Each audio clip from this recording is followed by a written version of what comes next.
What up, Depth Chart? It's your boy, young broadcaster Jared Young, here on the set of the 2 Point Perspective with my co-host, Miles on the mic, Miles Sweeney.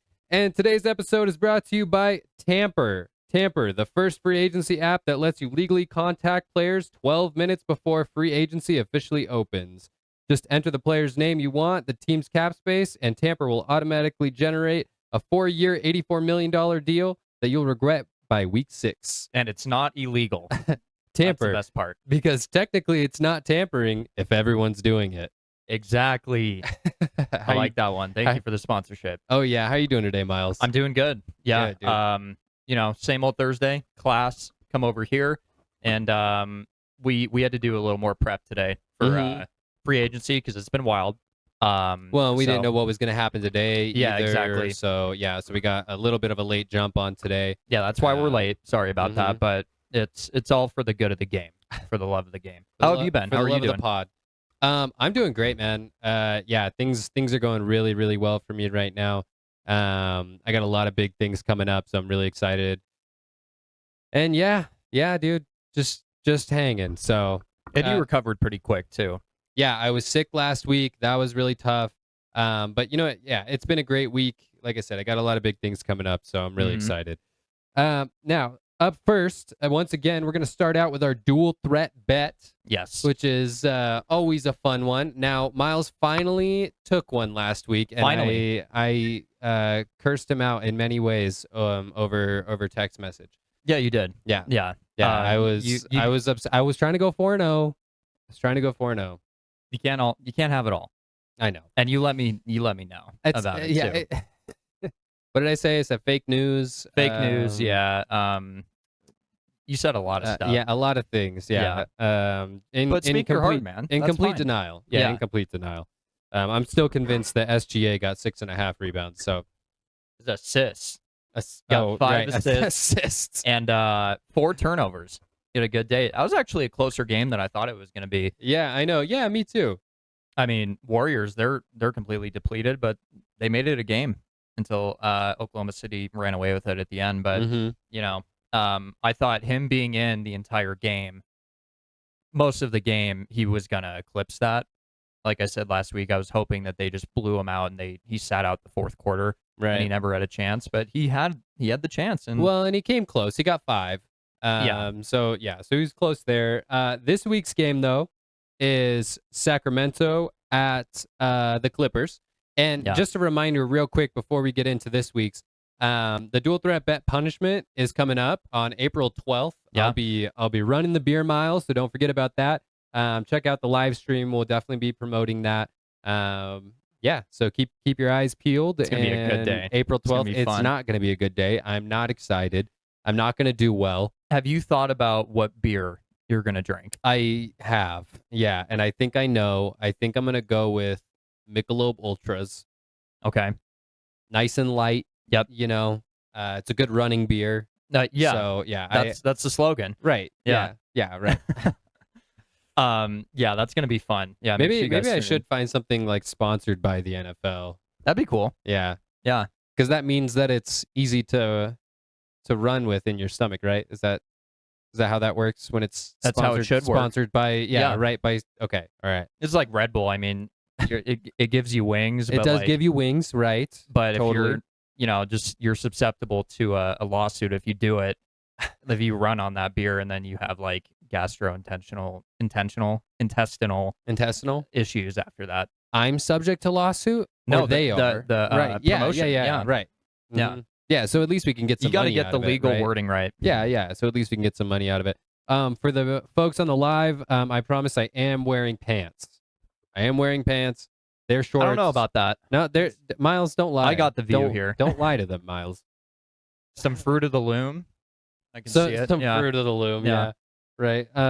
Listen, Nike only over here, Miles. Oh, really? Yeah, Nike exclusive. I'm not tied to a underwear brand. Oh, I'll wear whatever. I like loyal. 32 degrees. Nah, I'm loyal like that. Yeah. Well, I mean, yeah, you are a loyal boy. And even when it comes to your underwear, that's a green flag. We're getting off topic here. We are getting off topic. Kings at Clippers. Kings at Clippers, yep. Not going to be the most exciting game the Kings have been a disaster this year. The Clippers have figured it out down the stretch. These primetime games have been pretty bad. Yeah. I'm surprised that they keep putting these not very good games in the primetime slots, but I guess that is what it is. Miles, are you ready to call the coin? I am. All right, man. Here we go. Heads.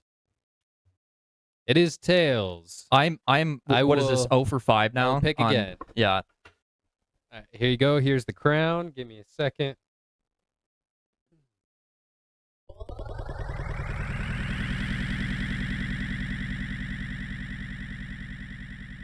Ooh, okay.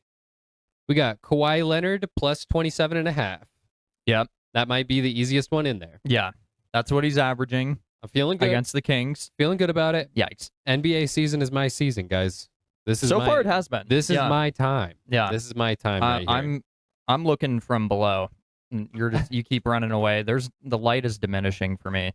Well, Miles, we're gonna switch things up a little bit this week, folks. We're not gonna do the same thing that we've been doing for the last, this is episode 30, by the way. For the last 29 weeks, we've kind of gone through our segments and had very specific names, gotten into a really specific style. But there's so much content for 3 big topics, and so that's what we're gonna cover this week. So we're gonna hop right in to March Madness, and to kick us off with March Madness, we're going to hit, right out the gate, we're going to hit the AP Top 10.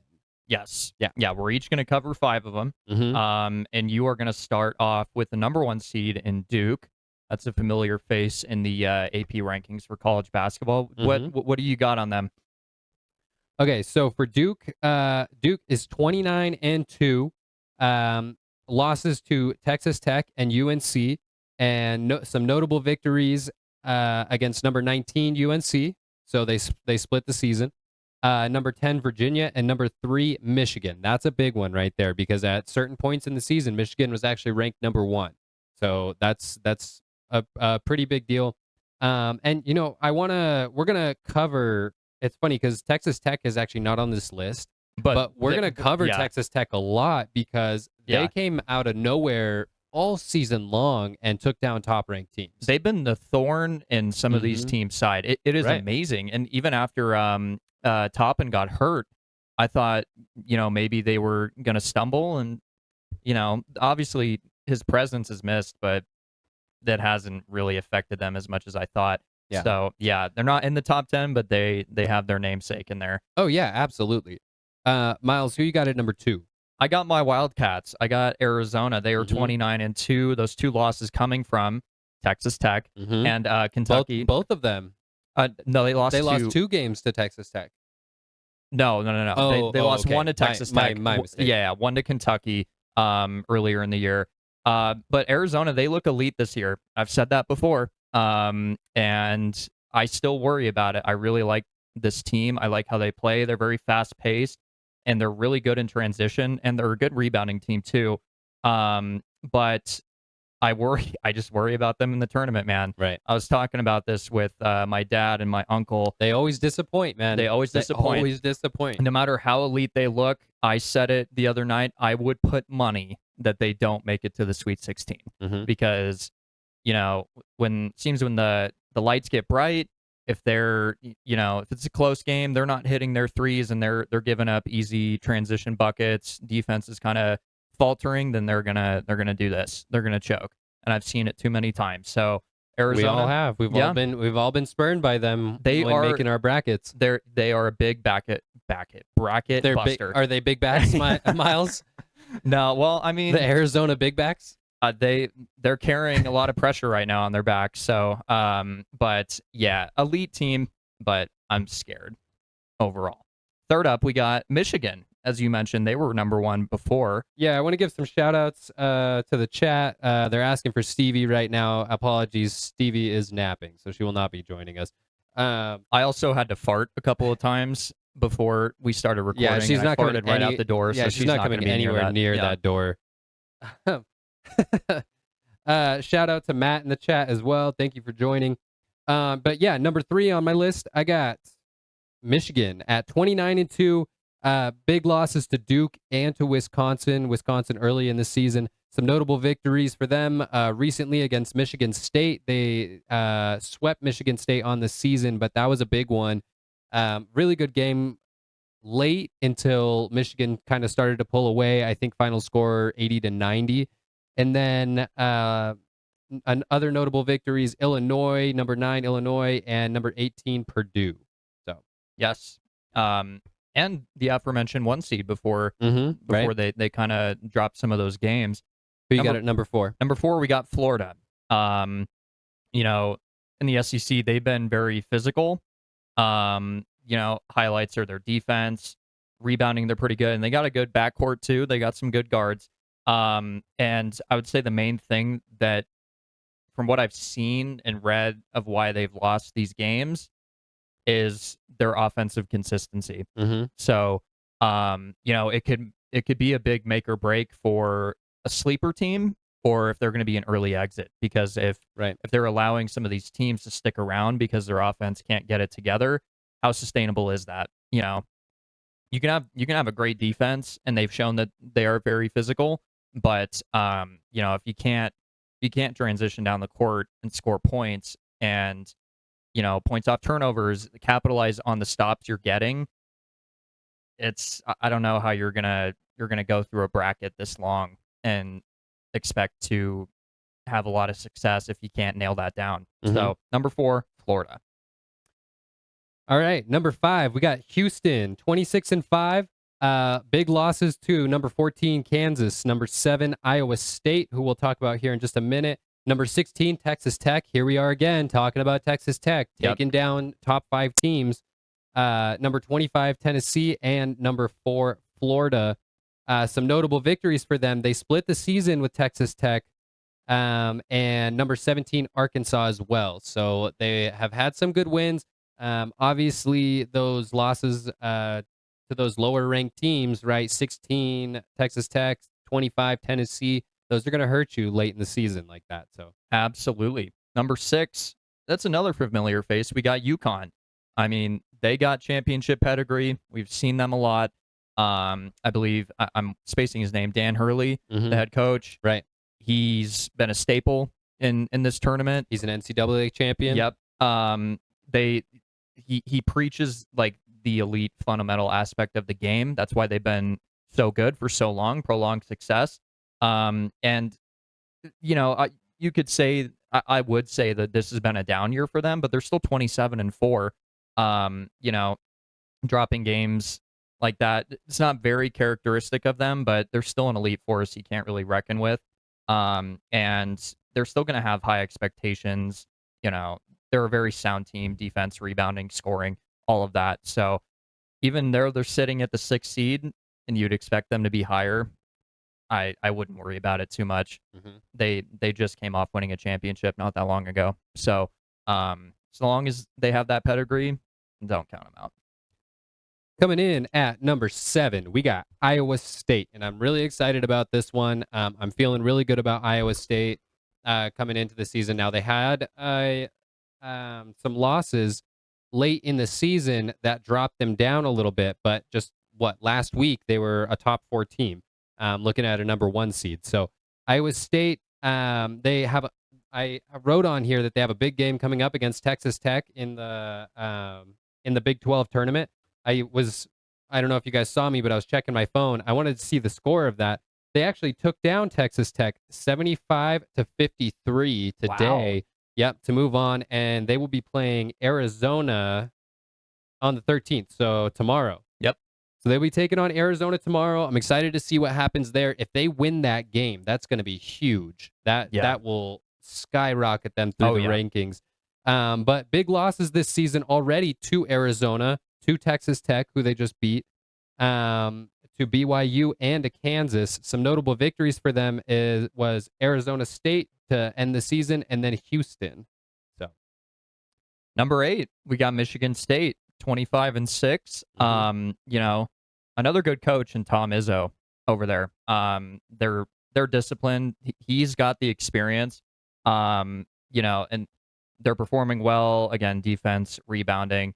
And they have shown that they can outperform expectations, but from what I've read, they're they're not they're not on the highest end of scoring, which again can harp back to what I was saying about Florida, that if you're not going to be sustainable in the tournament if you can't put points on the board, even if your defense is elite, it's going to run down.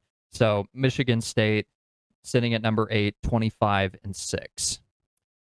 At number 9, we got Illinois, 24-7. Losses to number 3, Michigan, number 23, Wisconsin, number 8, Michigan State, number 11, Nebraska, number 6, UConn, and number 15, Alabama.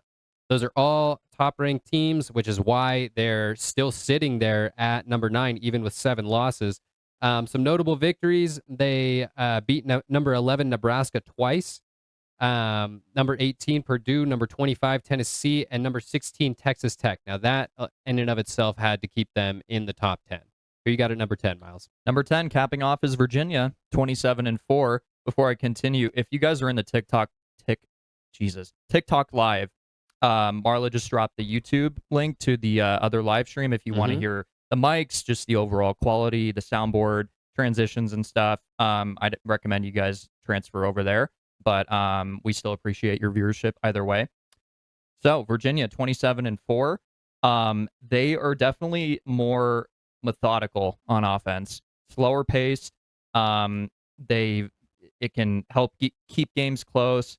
They like to be able to control the game. I don't have the teams that they lost to on here, despite it only being 4.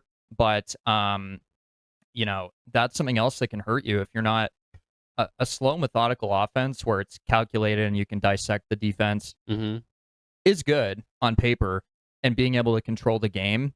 But are they going to be able to show the urgency when these games are going to inevitably be close in this tournament?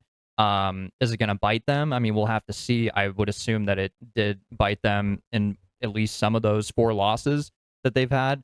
But yeah, Virginia, that's another team I wouldn't count out. They're a familiar face too. So Virginia, 27-4, sitting at number 10. All right, man, we're going to move on here now to some bubble teams. So these are teams that are in the hunt. They're not quite guarantees for the tournament. They got some work to do. So Miles, starting off, who you got first on your bubble list? Well, first, I had Texas, and I saw that they, I need to double check, but I saw that they were losing yesterday. But despite that, they lost their last 2 regular season games. Are you going to fact check me on this? Okay. So losing those last 2 games really hurt their chances, and they've had 7 quadrant 1 wins. And they're sitting in the top 50. At least they were 11th in the SEC. And with a 55% chance of an at-large bid, if they did lose, which is not good podcasting, they would have needed to win the SEC tournament to secure a spot, obviously. But, that was a yesterday game. That was a team that really caught my eye. And I think the main thing was the 7 quad 1 wins and how, even with all of that in consideration, losing their last 2 regular season games really hurt them. So, that is my first team. Jared, who did you have? To start off my bubble teams, I had San Diego State, so we're staying local in the Mountain West. Yep. 20-10 this season. They're second in the Mountain West. 2-7 in quad 1 games. So that's really hurting them right there, right? Not getting a lot of big wins in quad 1. Notable losses: GCU twice, so they got swept by GCU this season. Colorado State, Arizona, Utah State, Michigan, Baylor, Troy, New Mexico, all tough losses. Some big wins for San Diego State this season, though.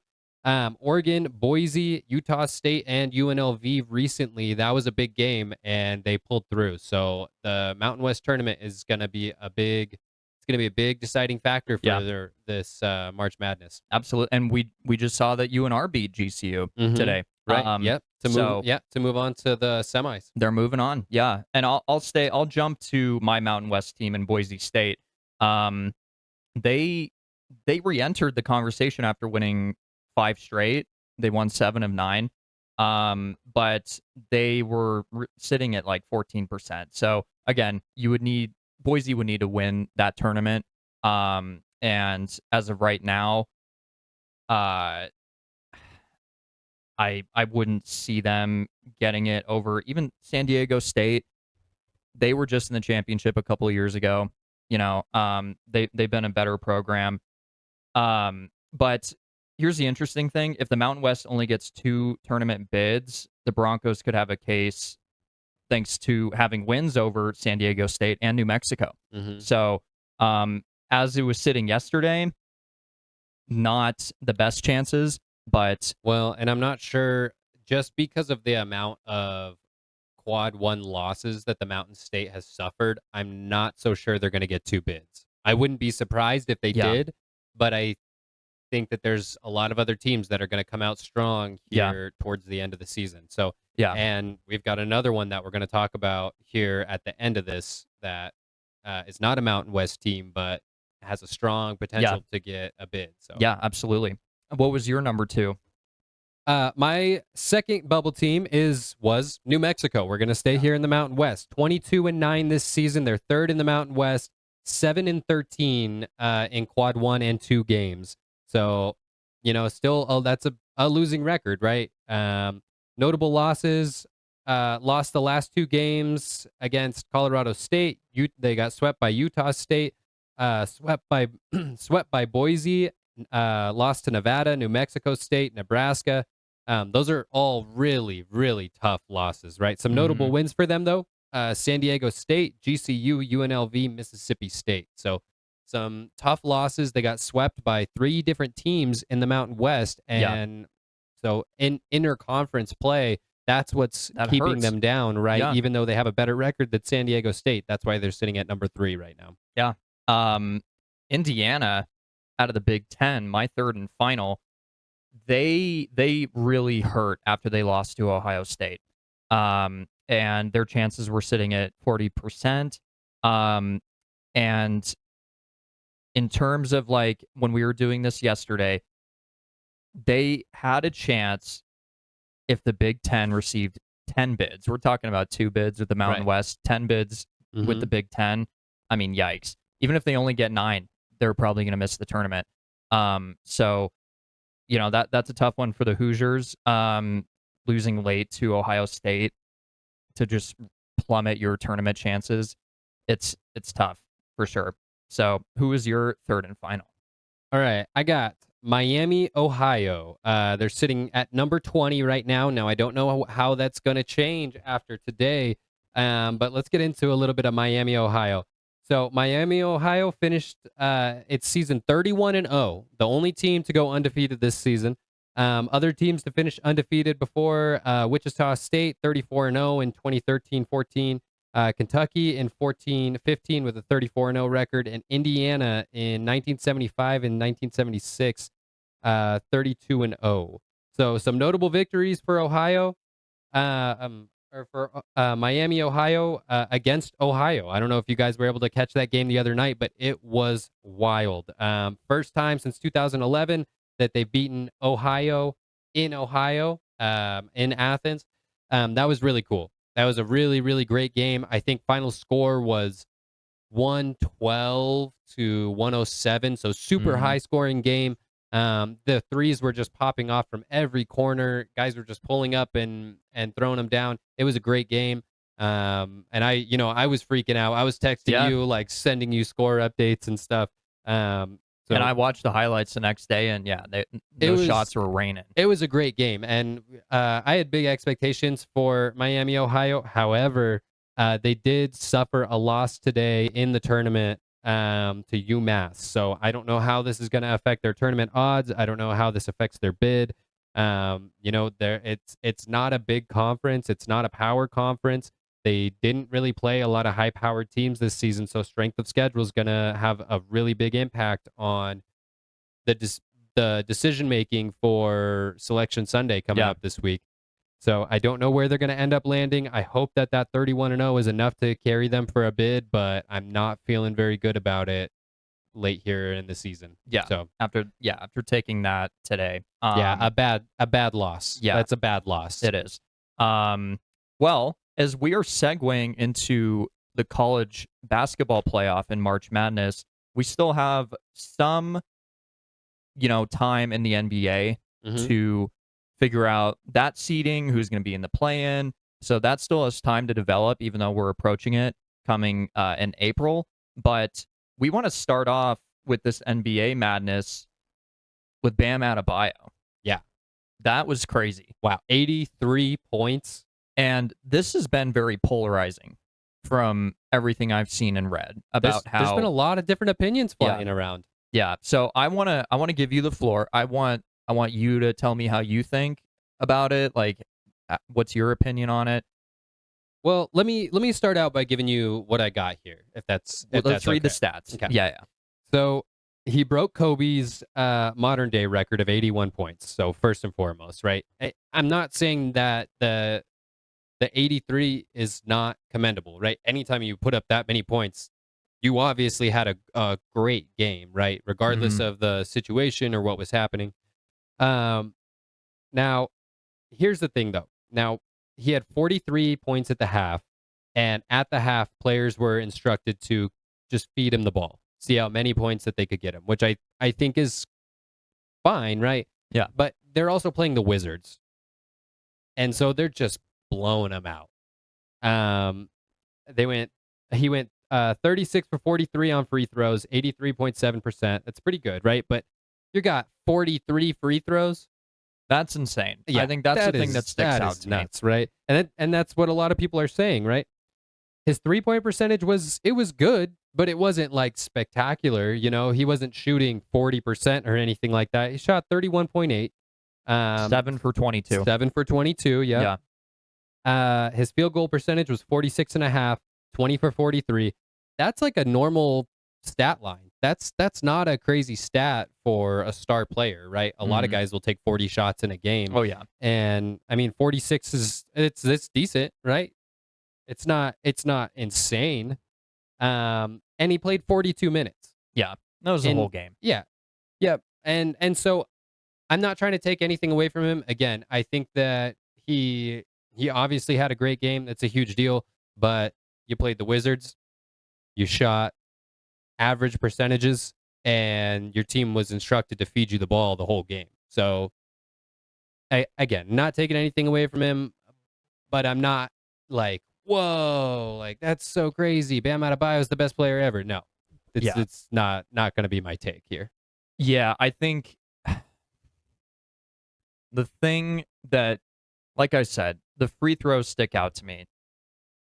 How do you get to the line 43 times? I think that says a lot more about the Wizards than it does.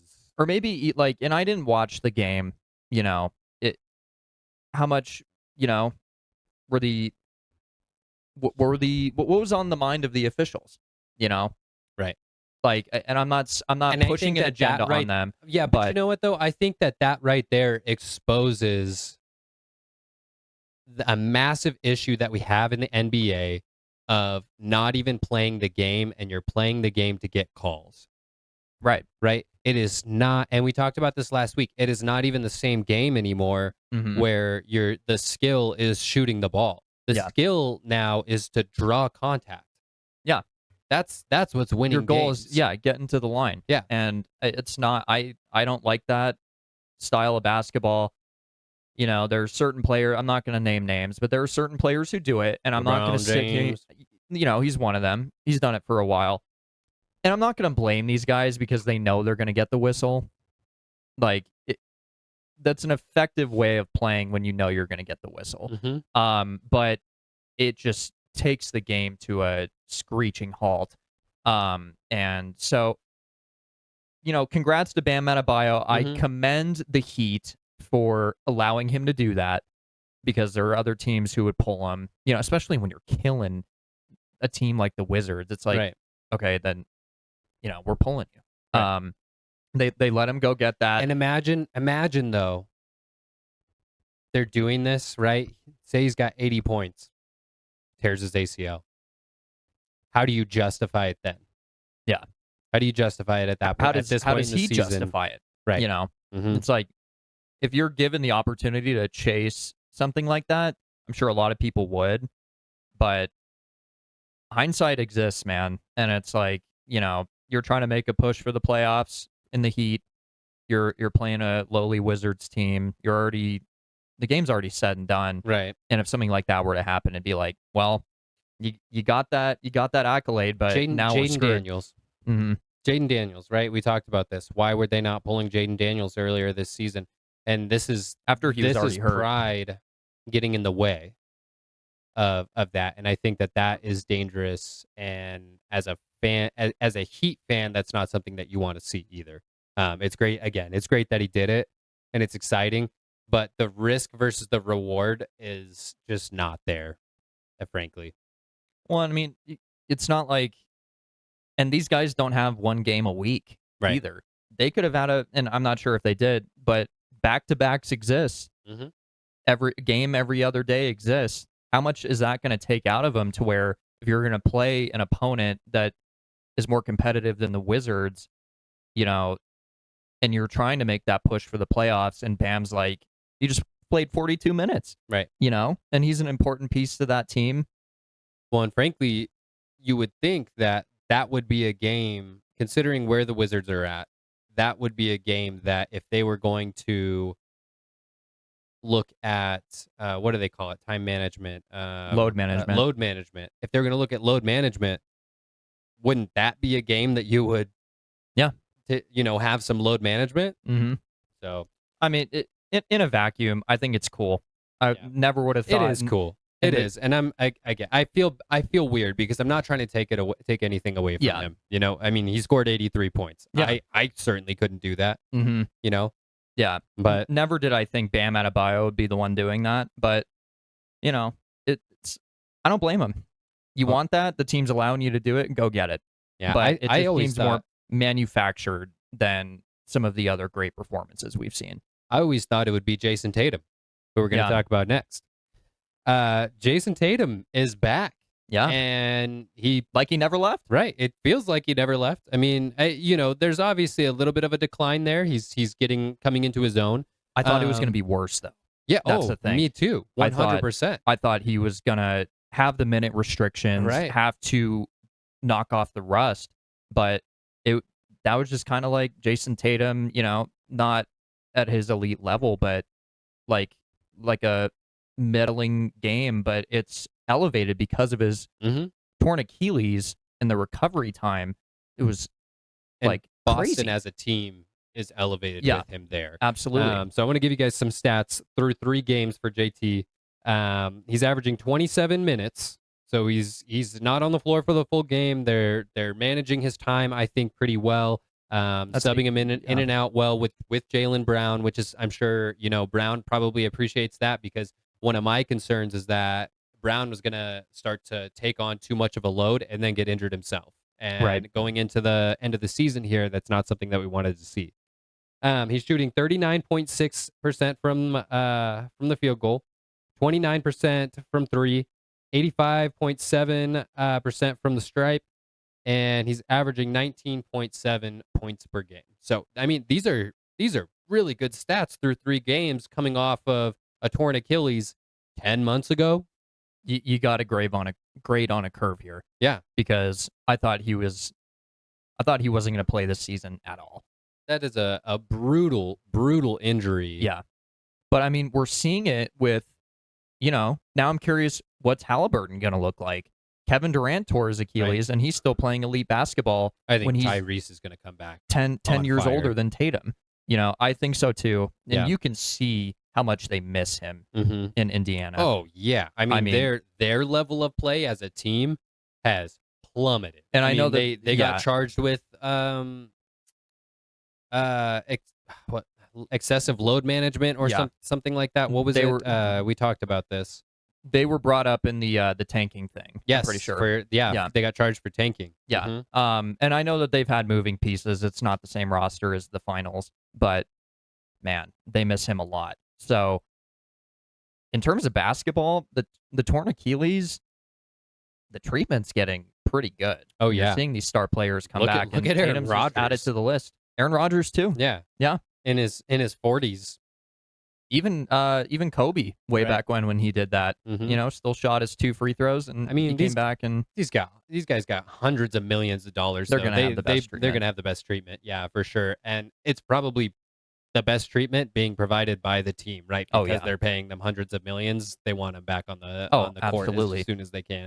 And then even off the court, you're gonna have your own doctor, your own masseuse. Like you're gonna have your own at-home care if you choose to do it, if you choose to do it. If But you they choose got to the show funds up, to show up and do it. Yeah, Unlike some other players that we know. his high We school don't best have to get into that.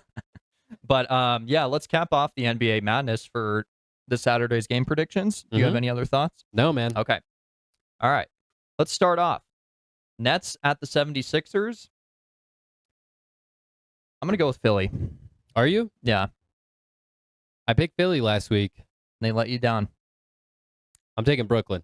Okay. They're at home. I'll go with the 76ers. Bucks at Hawks. I don't like this game. I don't like this game either. I'm going to take Milwaukee. I think I'm going to agree with you there. Charlotte at San Antonio. Not even close. Nope. Spurs all the way. Wemby is the man right now. Unless LaMelo puts up an 83-point game. Wizards at Celtics. JT's back. I think JT's about to put up an 83. They are playing Washington. Yeah, elite coaching, elite roster. I'm taking Washington. That's a joke. Oh, okay. Okay. Calm Magic down. at Heat. Battle of Florida. Bam's not replicating that, but this one's kind of tough. Orlando is tricky this season because the last couple times I picked them, they've lost, but they've been having a really good season. With that juju, I'm picking Orlando. All right, I'll take Miami. Just to switch it up. Yeah, Nuggets at Lakers. I think. I think I'm gonna go Denver. Really? Yeah, I was gonna take LA. All right, man. yeah. We're gonna see, Miles. We're gonna see what happens. We're not as this week. chalked this week as we usually are. I know. And then to cap it off, dual threat bet matchup of the week: Kings at Clippers. I took the Clips. What? Yeah, Come on, man. Believe in Zach. I want to be able to take Sacramento. Yeah, But they are terrible. They're terrible. They are terrible. If you double their wins, they're still behind the Clippers. Yeah, I'm going the Clips too. We almost thought of putting a Kings win bet in there too. I suggested it as a joke. I nixed that quick I because would have been down. the way that I'm winning these coin tosses, there's no way I'm pulling that one out of the hat. Well, every week you're pulling out of the hat, so I'm like, I'm going to hedge my bets. You're doing it again. Let's throw a sack win in there. Yeah, I see you trying to be sneaky, Miles. I do. I have to play dirty now. If I had gone down 4-0, it would, yeah, there would going to be some cheating going on. But that caps off NBA, March Madness, basketball as a whole, and we have a whole like doctoral thesis of NFL free agency for you guys because Yeah, you guys want to see? yeah, I got a full page. And then more, actually. I have more after this. So Yeah. there's a lot to. I came from the school NFL and I this felt week. like I was doing more homework. With, I mean, and we did this intentionally to save it for today because obviously stuff is going to happen today. Mhm. And outside of like us doing it yesterday and then adding it on today, we just did it in one huge lump. So get ready, you guys. This is gonna be crazy, and we got some juicy stuff at the end Live frozen for you, Miles? on YouTube. I'm looking at the TikTok. I was way behind. Oh, you caught up now? Yeah, we're good. Okay, and we're caught up now. So you wanna? How do you want to do this? Kick 'Cause us we're off, just gonna baby. fire this off. Yeah, fire them off 1-1. If we got something for it, we can chat about it. Yeah. Fire it off 1-1. Starting with K1, Kyler Murray to the Vikings, signing a 1-year deal, veteran minimum. He's joining JJ McCarthy in the quarterback room. Yeah, I got Mike Evans to the Niners, 3-year, $60.4 million, $16.3 million guaranteed.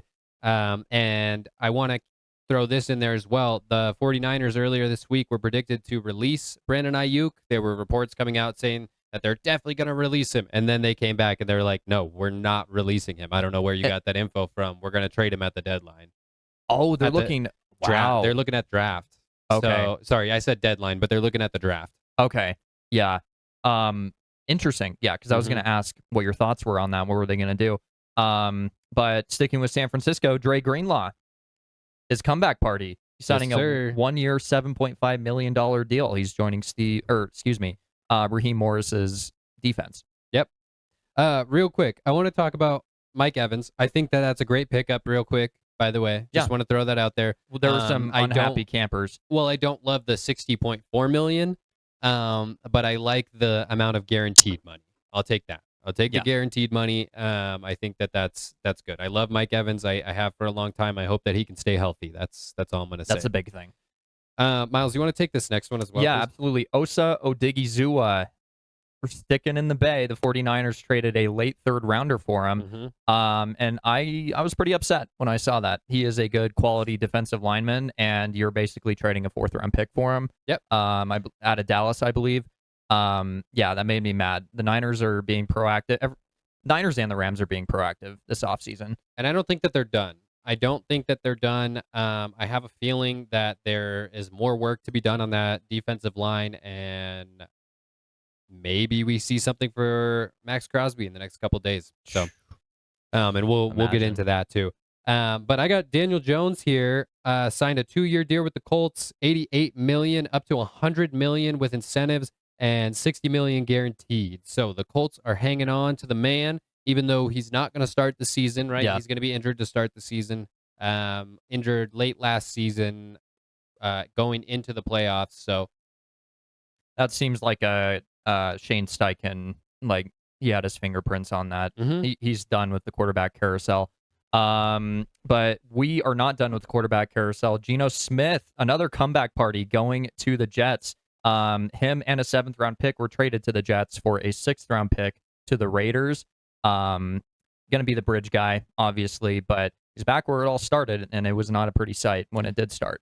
The most Jets thing in the world is to have Geno Smith before and after he was good. At least he's been like a pro. He's been a starter the last 5 years. You know, that's what I'll give to him. If they're really looking for a bridge placeholder for this year, starter's a strong. He had success in word. He wasn't bad in Seattle. I mean, yeah, but that was on the latter half of I can't believe I'm forgetting this. Pete Carroll. That was on the latter half of his coaching tenure over there. Still had weapons. So I think it's not the worst thing for New York. They didn't. They did not. All right. I got Malik Willis to the Dolphins, 3 years, $67.5 million, $45 million guaranteed. This is the man that Miles wanted over in Arizona. How are you feeling about that, Miles? That hurt my heart. There's one thing to be outbid, but you're being outbid by the Dolphins, who literally had to pull change from the couch cushions to make this deal work. And if I'm seeing reports out of Arizona that is too rich of a deal, and you're keeping Jacoby and signing Gardner Minshew, that is the most punt-worthy thing I could see. Give that to your GM. Yeah, he needs it. Yeah, he might get fired too. So take this to Bloom on the option support. That's such a joke. I'm sorry, it's a joke. But good for Malik, getting that contract. Tua to the Falcons, 1 year, $1.3 million, signing that vet min. He's going to be taken over while Michael Penix gets healthy. I don't know what Kevin Stefanski sees in him, but I mean, they needed a guy before Penix got back. The all-lefty quarterback room. That's going to be exciting. Generational, as I said. Yeah. Isaiah Pacheco to the Lions, 1 year, $1.81 million. He runs funny. So that's why That's why I got 1.18 on a 1 year deal. It looks like he's trying to break like the concrete underneath him when he's running. But yeah, I think that's a quality replacement for Montgomery. Yeah, I agree. He's a quality back. He's not a starter, right? But I think he's a quality back, and they're getting him dirt cheap. They needed to replace David Montgomery. That was obviously going to be a priority for them, right? You got to give Jahmyr Gibbs a break at some point. Right. So I think it's a great signing for the Lions. Mm-hmm. Absolutely. They got their, you know, diet Sonic and Knuckles running back room back. So yeah, Chiefs lose out on Pacheco, but they signed somebody who's not dirt cheap. Kenneth Walker, Super Bowl MVP, is getting a 3-year, $45 million contract with 28.7 guaranteed. That's a good signing. I Yeah. hate to say it, but that's a good I was going to signing. say, I hate that signing, but I think it's a good signing. Yeah, I absolutely. think it's good for both parties. Kenneth Walker gets to continue to be a part of a contender outside of the NFC. And at the same time, the Chiefs get a quality back. That's something that they've really struggled to do, is get their run game going. My hope, though, for the Chiefs, if I was a Chiefs fan, would be to put more effort into my offensive line, because their line last season was kind of atrocious. And they're making moves with that, releasing right. Juwan Taylor, Mhm. one of the most penalized players in the league. So yeah, but that's a good quality back. They've done their fair share with the Pachecos and the Kareem Hunts. So if you can get that certified bell cow, I hate that it's Kansas City, but Right. they did right with that. Another quality back here is Rico Dowdle to the Steelers, coming off a great season with the Panthers. Rico Dowdle signs a 2-year, $12.25 million contract. And just a tidbit on that, he straight up took that role from Chuba Hubbard, and now it makes me curious: what are they going to do with Hubbard? Are they shopping him? Is he going to run it back? Is he going to be the backup? I don't know, but maybe they draft somebody. I'm sure they will. Good day 2, day 3 guy. I mean, all the top running backs are pretty much taken at this point from free agency. So Carolina's not going to be signing anybody else. And that's a good transition to Travis Etienne. He's going to New Orleans. He's going to be making $52 million over 4 years down in the Bayou. I thought, going back to Kansas City, I thought if Breece Hall hit the market, Travis Etienne, we already knew it was hitting the market. They were going to make a play for all of those guys. Kenneth Walker just kind of fell into their lap post Super Bowl. So what does New Orleans now do with Alvin Kamara? What's the move there? That's interesting. Maybe that's something that the Panthers do. Maybe they make a move for Kamara. Would they trade him in division, though? I don't think they would. I think that if the price was right. But it would have to be like you just signed a big top running back. If you're not, if you're obviously not confident in Kamara's abilities to lead your team, you can't be that worried about him playing against you. That is true, but I still think I don't want to harp on this, but there's still a lot of buzz with the Cardinals. I don't want to say buzz, but people want the Cardinals to trade for Mac Jones. Would the Niners do that? He's not the starter. If they're not willing to pay Malik Willis, they're not going to be able to meet the 49ers asking price for Mac Jones. So. I just think that deal would be too one-sided for New Orleans. They would be there's a tax on that. If you're trading in division, there's going to be a tax. So then at that point, is it worth it for Carolina? Travis Etienne, he got the bag. All right. Next, I got Tyler Algier. Now, this is a favorite of Miles. He was big on him this last fantasy season. I did not start him once. And now he's going to be playing for your Cardinals. Got a pretty decent contract, 2-year, $12.25 million. That's why they couldn't pay Malik Willis, because they were too busy paying Tyler Algier. God. And that was after Malik signed with Miami. They did that, and then they signed Gardner Minshew, and we're good. I'm like, this is freaking ridiculous. Hey, but you know what? He's a quality back. He's not. I like him. Yeah, he's not a guy that's he's not a Derrick Henry. You know what I mean? He's not a Christian McCaffrey, but he's a quality back that's going to hold you down. He he can rotate in and out, be a good third down back if you need him to. Yeah, so. He runs a great outside zone. He's a good pass blocker. James Conner just restructured after blowing up his leg. So they've got a pretty decent running back room, right? They got Trey Benson, who's been disappointing. Bam Knight had a really good season, and he just got re-signed too. Yeah. So that's a really solid running back room. I'm interested to see who is there when the season starts. I think Algier is going to start. Yeah, for sure. And I think Connor will be the backup. And I think Trey Benson, he's going to be getting familiar with special teams. I wouldn't sleep on Bam Knight, though. I would wouldn't not either. sleep on No, Bam Knight. I like Bam finished Knight. the season super strong. So He did before he got hurt, just like everyone else in that running back room. Sticking with the running backs, Kenneth Gainwell is going to the Bucks. 2-year, $14 million. That's $7 a year. And that's a good replacement for Rashad White, who we inevitably took off this list.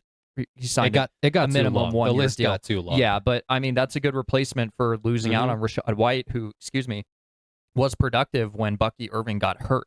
Right. So, and they need to have some kind of insurance there with the severity of Bucky's injury from last season. So yeah, exactly. Next we got Romeo Dubs, our own Nevada boy. Wolf, Nevada Wolfpack boy. Signed a 4-year, $68 million contract with the Patriots. So him and Drake May are going to get real comfortable over there. He's a great downfield threat. He's going to be moving into presumably the number 1 receiver spot in that offense, especially after Diggs is gone. Yeah. So that's a big deal for them. It's a big opportunity for Dubs. I'm excited to see what he's going to do. I like that guy, and I'm biased because he did go to UNR here. Yeah, but that has to be the biggest contract a UNR player has ever signed, if I had to guess. Career earnings might be different, but in terms of a contract, I would assume that that's one of, if not the biggest, from a UNR Wolfpack player. So I was happy for him. That's pretty cool. Wan'Dale Robinson departing from the Giants to the Titans. He is going to be signing a 4-year, $78 million deal. He must have really liked Dable, because obviously the money too, but he's going to go back into that Dable system. And he was performing well under Dable, right? He had a good season over there with the Giants. When Malik Neighbors went down, he stepped up to the plate and kind of took over that wide receiver room. And I thought he played really well. I think he deserves that money. I don't know if he deserves that much money, but if they're paying you to be the number 1 guy over there, I guess we'll see. Well, and it was evident that the Giants they obviously were not going to give him that bag. Right. They were never going to match that. And they know that they're going to have to pay Malik Neighbors, in a year, 2 years? So, yeah. And we'll see how much. And they've got a lot of work to do on both their offensive and defensive lines. So I think their defensive line is respectable. Still room for improvement, but offensive line, yeah. And Malik Neighbors, I'm curious how productive he's going to be. I still think he's going to be elite, but tearing your ACL, right? How is that going to affect his contract coming up? How productive is his 2 years going to be? He better have a couple big years. That's all I have to say there. But they got Dart, they got Scat. Dude, I'm so excited to see Scattaboo come back. Oh, me too, it's gonna be awesome. It's one of the few times I like seeing edits for other teams is when it's a Dart and Scattaboo edit, because it's just so electric. Rashid Shaheed is re-signing with Seattle for 3 years, $51 million with $34.7 guaranteed. Go ahead. I don't hate it, but I don't love it. Rashid Shaheed has really high ceiling to be productive, but I don't think that Seattle, with the way that they utilize him, should be paying him that much, unless they're going to start throwing him the ball just a little bit more. So I mean, he was averaging, once he got to Seattle, I think he was averaging 3 catches a game. That's not somebody that you pay. How much did you say? 51 million. $51 million over 3 years. I mean, and his it's 17 a year. Special teams abilities are really high, right? They're elite. They are elite. Yeah. But are you going to pay a special teams? You're going to pay a punt returner or kick returner 51 million? Really? That I'm sure. I mean, do they win the Super Bowl without some of those? Maybe not. Maybe not. But it is a very elevated, and I said lucrative earlier when we were doing this. I don't know. I mean, 17 million. Maybe he's going to get more. Is he going to be more focal in the offense now? I hope so. I would love to see it. I really like Rashid Shaheed. I liked him when he was with the Saints. I obviously am not a big Seahawks fan, but I like Rashid Shaheed. Could he take over? I hope that he does well. Could he take over for number 2 over Cooper Kupp. He's going to be Cooper Kupp was making some pretty impressive catches on the sideline, but maybe they're planning for that, right? Yeah. They're planning for the future for potential Kupp decline. Yeah, so exactly. So Shaheed, that was a little polarizing when it happened, but Seattle, they're retaining a guy when they're losing a lot of guys right now too. Right. So next, I got Alec Pierce. This is a big one because we thought Pierce was going to hit the market. We did not think that he was going to end up staying with the Colts. He re-signed a huge deal with them for a year, $114 million. This is a huge deal because they had Michael Pittman, and we thought for sure that Pittman was going to be the guy there, and that Alec was going to hit the market. And last week we were talking about potential landing spots for him. So without even considering that Michael Pittman wouldn't be there. I thought he was going to Vegas. And I think he deserves every bit of that money. Oh, yeah, for sure. I mean, he barely eclipsed 1,000 yards this year. So I think it's going to be interesting. But he was injured at the beginning of the season, right? And then as soon as he hits the field, it's like he never left. And I think, speaking of injury, I think that's what scared them with Pittman. I like Pittman as a receiver. Had him on my fantasy, but I don't. I think I'm going to wait and see on that one. I'm curious how that's going to shake out. I'm not going to sit here and say it was good or bad that they did it the way they did. Well, let's talk about Michael Pittman. Yeah, because he's going to the Steelers. He is signing a 3-year, $59 million extension with Pittsburgh. So, with pairing him up with DK Metcalf, Aaron Rodgers looks like he's going to come back. So if he does, he's going to have the weapons to do it. Obviously seeing those two contracts side by side, very lopsided, but I like Pittman, man. And I think if he's going to be playing alongside DK, it's going to help him out for sure. I like Pittman too. I think the Colts made the right choice. I don't know why I never even considered that they would keep Pierce and shop Pittman. But I think that was the correct choice for them. Pittman's getting older. It's been harder for him to stay on the field. He's a quality wide receiver when he's on the field, but it's keeping him there that it has been the issue over the last couple of seasons. So I think it's a good move for the Colts. I'm not upset about that for the Steelers either. I'm really curious to see what happens with A-Rod. I hope that the Steelers can put some work into that offensive line. That's what I would like to see from them this season. Next on my list. Now, this is a funny one. I love this because John Harbaugh is playing chess while the rest of the league is over here playing checkers, man. Right at the end of the season, they re-sign Mark Andrews to a big deal, right? A big deal. Then this is a guy, same thing. He's older, and Mark Andrews has had a great career, but he's older. He's struggled to stay on the field himself from time to time, and they sign him to a big deal. Then John Harbaugh leaves, goes to the Giants, right? Knows that the Ravens will not be able to keep Isaiah Likely after the season that he's had over the last couple seasons, especially with Mark Andrews' contract. And he signs Isaiah Likely to the same exact contract, 3 years, $40 million. So Isaiah Likely got the bag over there in New York, and John Harbaugh pretty much forced him out. Yeah, forced him right into his hands, and he's taking his boy with him to the Giants. That is some elite forward thinking there. And Harbaugh crazy. knew he was on the way out. Yeah. Right. So yeah. Well, I mean, if you're paying Mark Andrews that, you're not going to give Isaiah Likely the bag too. John Harbaugh, he's a smart guy. So, I mean, he's been around for a while. He has. Yeah, he has. Another guy who's been around for a while who I thought was going to and should have retired is Travis Kelce, but he's staying with Kansas City for at least one more year. He got a 1 year, $12 million. I'm really curious what the thought process was with his negotiation of him. What is going to allure him?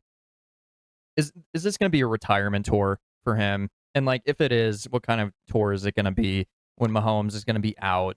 It's really interesting.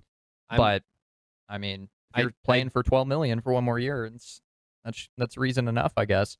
I really don't even care to talk about Travis Kelce, to be completely honest.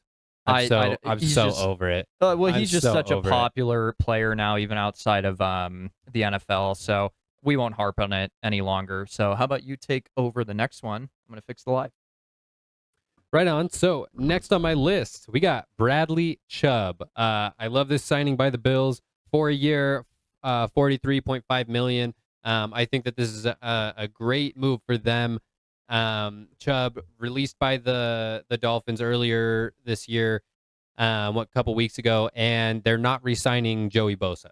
So right, yeah, and I mean, he's had his injury concerns, but that is still a good replacement for Buffalo to have him alongside Greg Rousseau, replace Joey Bosa. So 29 guaranteed. I didn't think it was going to be that much, but you got to get aggressive. That's what free agency is about. Mm-hmm. Minkah Fitzpatrick, who I thought was going to inevitably be cut by the Dolphins. They're trying to make cap room. They're releasing guys left and right. He gets traded in division, like we were just talking about. He's going to the Jets for a 2026 7th-round pick, and he signed a 3-year, $40 million extension. It's the most Jets thing I've ever seen. But you know what? You're lining him up next to... Nope, never mind. You're going to say Sauce Gardner? I was going to say Sauce. Sauce is no longer there. He is in Indy, huh? Yep. Well, you know what? Then I hate it. Yeah. Yeah. Then I hate it. But I mean, they're seemingly they're going in on an Aaron Glenn hot seat potential fire year on that defense that did not take the ball away over the air. Right. They did not get a single interception. Well, it really helped when they traded Sauce Gardner away. Yeah, absolutely. and Quinnen Williams too. How is that defensive line going to round out? So interesting to say the least. Who do you got next? Oh, I'm sorry about that. Cameron Hayward signs a 2-year, $32.25 million contract with the Steelers. Steelers, again, bolstering the team a little bit. Cameron Hayward, obviously, he's a force to be reckoned with, and I think that that's a good deal that's not going to cost him too much money. Hey, he's a Steeler for life, I think. Great leader, too. That city loves him. J.K. Dobbins, he is re-signing with Denver for a 2-year, $20 million deal. And he was talking some smack. Was he? Online, yeah. Somebody was upset that they re-signed him, and like a fan, and he was like, "Go find another team, then." Blah blah blah. Like it was. I don't have the exact tweet, but it was pretty funny. I did not see that at all. Beefing with Broncos fans. Hey, he's making $20 million more than that guy probably. So another guy that's making close to $20 million. It's Khalil Mack. Signed a 1-year, $18 million deal with the Chargers. Getting up there in age. Mm-hmm. I didn't think he was going to make 18, to be honest. But back with the Chargers. Yeah. So he's still productive though, nonetheless. Yeah, so, absolutely. And that contract reflects it. Tremaine Edmonds signing with the Giants on a 3-year, $36 million deal, $12 million per year. I love it. John Harbaugh knows what he's doing, man. Yeah. He knows what he is doing over there. Oh, his fingerprints are all over this offseason right now. Yeah, he's taking charge. Daniil Hunter, 1-year, $40.1 million extension with the Texans. Yep. Dude, that was when I saw that, I was like, Jesus. I mean, he is a good player. He's disruptive, and he contributed a lot to that elite defense. But my God, $40 million in 1 year, crazy. Kobe Bryant just won the Super Bowl. Now he's going with the Bears, signing a 3-year, $40 million deal. We've seen departures like this from Seattle. I think people are kind of blowing it out of proportion, like with Kobe Bryant and Tariq Woolen. I think they kind of hit a wall in Seattle. They were never going to retain them. So, and you got Mike McDonald, right? Like they're going to draft. They're going to draft and sign more. They're going to draft well. Seattle drafts really, really well historically. Yeah. And you know what? The Bears, obviously needed some help over there, right? They really struggled on defense this last season. Their offense was on fire, but the defense was their downfall throughout the season. Well, and you saw the offense having to come back and win those games for them. Right. The fourth quarter comebacks, and we harped on it a lot. How sustainable is it? It was fun. It was sexy. Ben Johnson is an elite play caller. Caleb Williams came into his own. I still think he's going to progress even more. But yeah, you got to help out the offense a little bit there. Mm-hmm. Kobe Bryant's a veteran guy. So. All right, next we got Jordan Davis, 3 years, $78 million with the Eagles. This is, that's a big contract. Yeah, and well, they're clearly that defensive line took a hit. It was nowhere near as elite as it was in the Super Bowl against Kansas City. So they're retaining him. Who knows what they're going to do with Jalen Carter? I've heard rumblings of everything, extension, shopping him. So I think they're going to shop him. I think he's going to be on the move. He's a bit of a distraction. Yeah. Too. I mean, first game, he got ejected. Yeah, spit in Dak Prescott's face. Yeah. But he's an elite player, and then denied it, right? And denied Which it. just kept the drama going. Yeah, exactly. But he's an elite player. If he's getting shopped, they're gonna get a good package for him. Next we got wide receiver Kendrick Bourne. Now this is one that is close to my heart and yours because he's going to the Cardinals. Shout out to Kendrick Bourne. We're sad that you're not going to be a Niner next season, but he's getting a 2-year, $10 million contract with the Cards. And I think, for him, I think you see the Niners trade for Mike Evans. He knows that he's probably not going to be that, he may not be that even number 3 option. And he had a great season. He deserves to go somewhere where he's going to get some action. And I think that he could be a really strong slot receiver for the Cards. Yeah, and Greg Dortch is probably on the way out. And Kendrick Bourne, who has shown that he can be productive when he has to step up. He's going to be playing behind Michael Wilson and Marvin Harrison Jr. So I'm curious to see how that is. In a vacuum on the surface, I like that signing. I just hate the quarterback room that's going to be thrown to him. Yeah. If you're having 2 backups in Brissett and Minshew battle for the starter, you got 2 backups, you have no starter.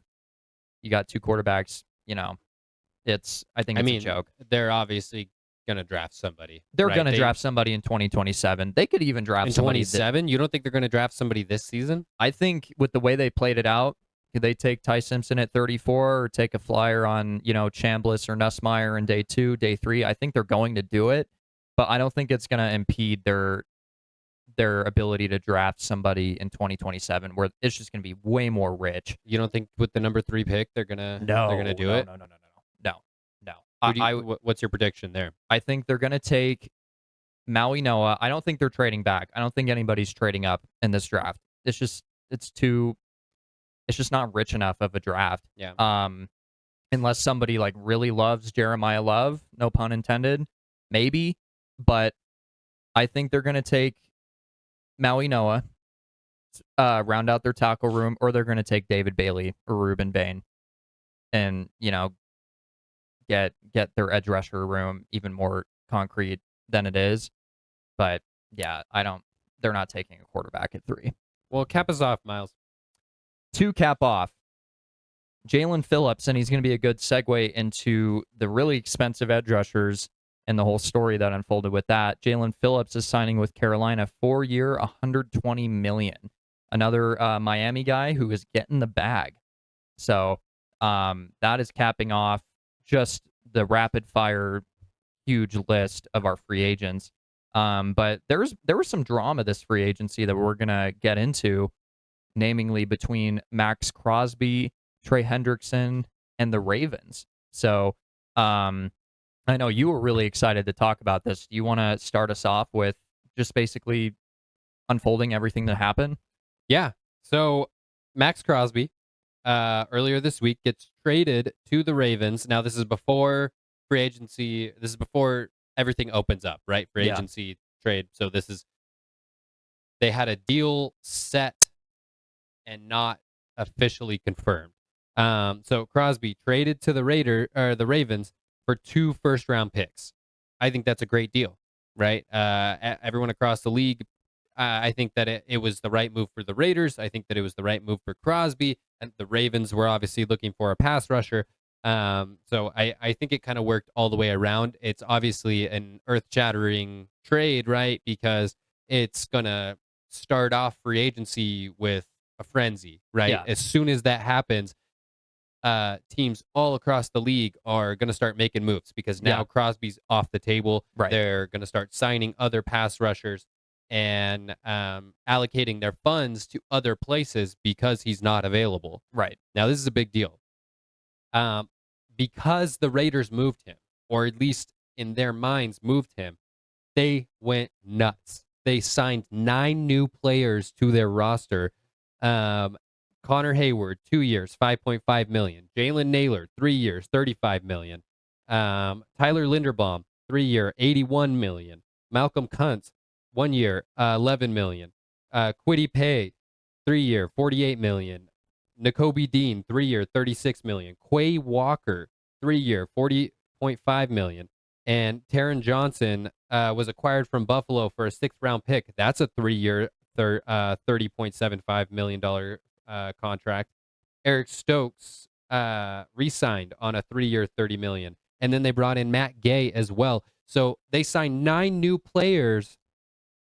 And essentially what they were doing is they were using the cap space from Crosby's contract. Yeah. Right? They're filling in those gaps. Yeah. And then out of nowhere, right? Crosby is in Baltimore. He's in the facility at getting his physical done as the Ravens are signing Trey Hendrickson to a 4-year, $112 million contract. Ravens call off the trade. Now the Raiders are stuck with all of this, all of this deficit, and they don't know what to do with Max's contract. And they said that they're not going to trade him, which is really surprising. That could just be a smokescreen, but I think he's going to move. I think they need to move him. Yeah. But how maybe they don't are... feel like they're going to get enough value for it, though. Maybe, at exactly this point, right? Maybe because the failed physical thing. Well, and they didn't. There's nothing. I haven't seen anything that said that he failed a physical. They said that he was doing his physical. But if the Ravens were already signing Hendrickson in the middle of that, then they didn't even get an opportunity to see if he was going to pass or fail anyway.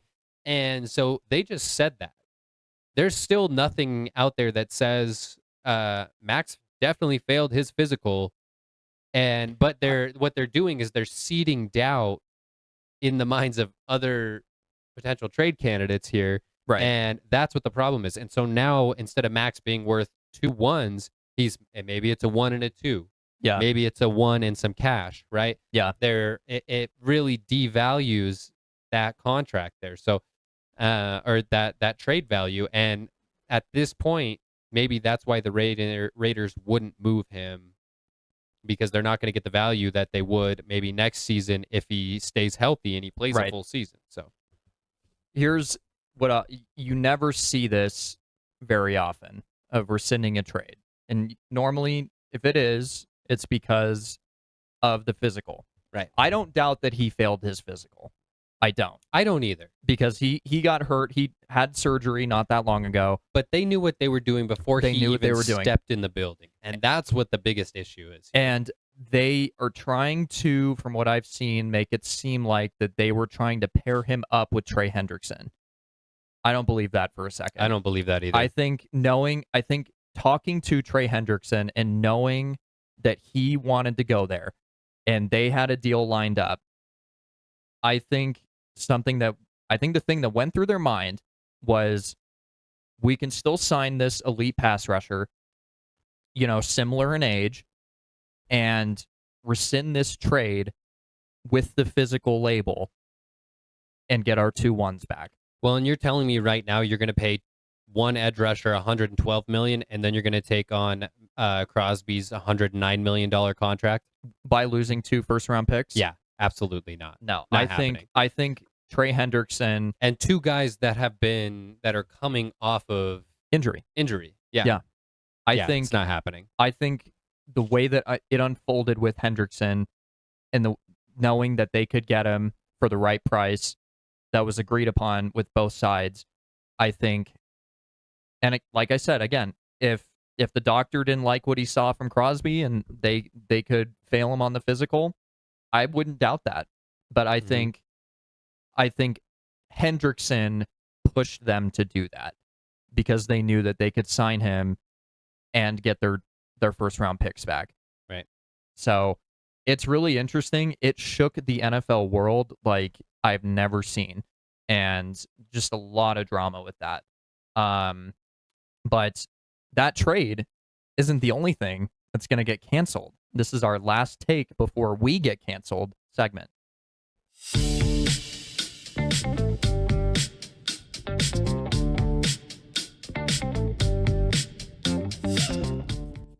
Debuting a new one for you guys. We're capping it off. Basically to explain, Jared and I have both come up with 2 takes that we're going to give each other that we have to defend, and we have no idea what they are. And how long do you want to go for? 20, 30 seconds. Okay. What do you think? I think that's fine. Sweet spot, like 20 seconds. You want me to set a timer? Sure. So, like I said, we don't know what our takes are, and we're going in here blind, and we're going to have to defend these takes like we actually believe it. Now, timer is ready. I will start you off. All right. This one, I know we talked about this before, and I feel dearly for this. I want you to defend that Larry Fitzgerald is the greatest wide receiver of all time. Larry Fitzgerald is the greatest wide receiver of all time. Mhm. This guy has more tackles than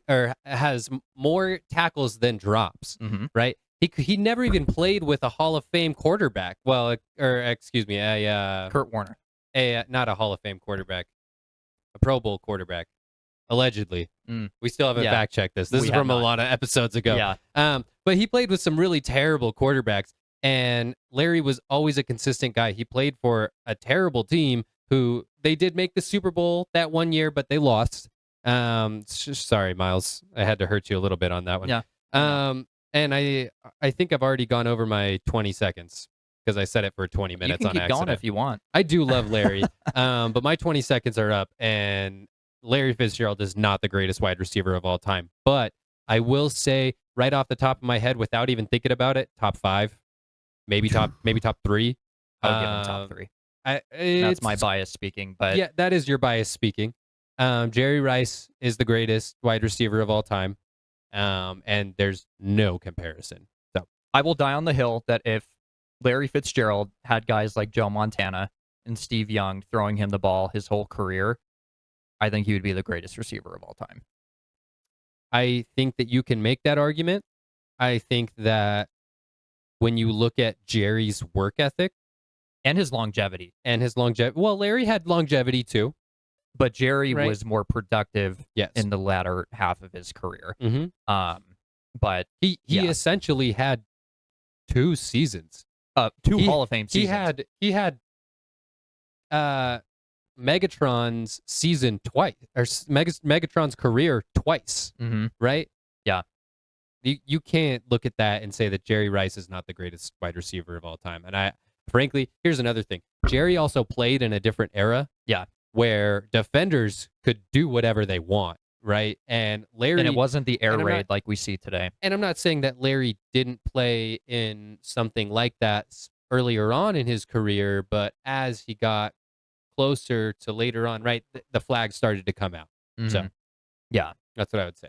I just wanted to hear you say that because I know, Miles. I know that you know, and I know that I know Jerry's the greatest. I don't hate that. I don't hate that one because I love Larry. Yeah, I do. He's one of the few Cardinals that I truly do really, really like, and I one of the few. Look up to. Yeah, one of the few. Yeah. There's not many. Yeah. There's not. I mean, yeah. All right, Miles, you ready for mine? Yes. Okay. The NFL should switch completely to flag football. Go. Well, I mean, you see all the safety precautions they're taking, and look at the Pro Bowl. They're already experimenting with the flag football. If you want to truly eliminate the injuries and you want your star players to play every Sunday, and you want to maximize the dollar bills, then you need to switch to flag football. Get the pads, get the helmet off these guys, and let's roll. That is I hate that. That is gross. I'm clipping that one. I'm clipping that one. Oh yeah, and you're not going to give I'm not going to give any context. Yeah, I'm giving no context to that one. All right, Miles, what you got? All right. All right, this one might ruffle your feathers. I want you to defend why Jason Tatum is the NBA version of Brock Purdy by getting carried by his roster and coach.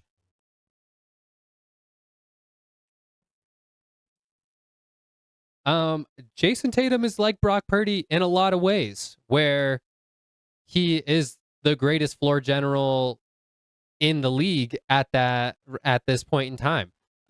His team has been built really well, right? He does have Derek White, and you know what? I'm going to continue on this actually. First of all, Jason Tatum is not carried by his team, but he benefits from the great team that he has. And I'm not taking away anything from the team that they have. He's certainly not carrying them, right? By any means. But he's able to be great because he has other players that are doing their jobs and feeding him the ball as they should. Derek White is a prolific scorer. He's a great defender and provides great assists. Jaylen Brown takes a ton of pressure off of Jason Tatum because you have to watch him at all times. Last season, Kristaps Porzingis was a huge threat on both sides of the ball when you got a big man like that can shoot the three ball from anywhere. And then on top of that, you had Drew Holiday, who was on fire. Yeah, he is elite. He's an elite defender, right? His shooting is so, but that was he actually swapping out him and Marcus Smart, and he still shot well. I think he shot the best in his career in Boston. But you didn't lose anything from not having Marcus Smart on the defensive end of the ball. Oh, yeah. And this season, they've got tons of young guys in there that have carried the torch all season long. So I got nothing else to say. I think that the team as a whole is built really well. I think that they've done a great job. I don't like the way that you framed that question. Because I was ready to go for it, and then what'd you say? Jason Tatum is the NBA version of Brock Purdy getting carried by his roster and coach. Now I don't believe that, and I don't believe that with Brock Purdy either. You still got to drop back and deliver the ball, And Tatum, you only got 4 people around you. They can be elite, but he's still the number one option. He's still the leader of that team. I don't believe that at all, but I know it like the Brock Purdy thing especially. I was like, you're pushing my buttons. Now, this one is not it's not going to hit close to home for you, but it is awesome, and you're going to hate it. Miles, I want you to defend why Steve Kerr was the best player on the 86 Bulls. Well, I mean, that dude could shoot. Oh, start me. That dude shot lights out. He hit too many clutch shots to save Michael Jordan and Scottie Pippen's career. I mean, come on. They needed the outside threat there. And how many championships do they win without him? How long was his tenure? They're not successful without him because that his ability to stretch the court won them many games. Michael who? Scottie who? Pippen. Yeah, they're playing second and third fiddle to Steve Kerr. Oh, obviously. That was the leader of that team. That white boy could shoot. Well, Miles, thank you so much for defending those takes. And guys, we appreciate you at home. Don't forget to like, follow, subscribe. Check out the YouTube live. Check out the TikTok live if you're on YouTube. And we appreciate your viewership so much. And remember, if your GM said, we love the guys in our building, congratulations. You're signing nobody.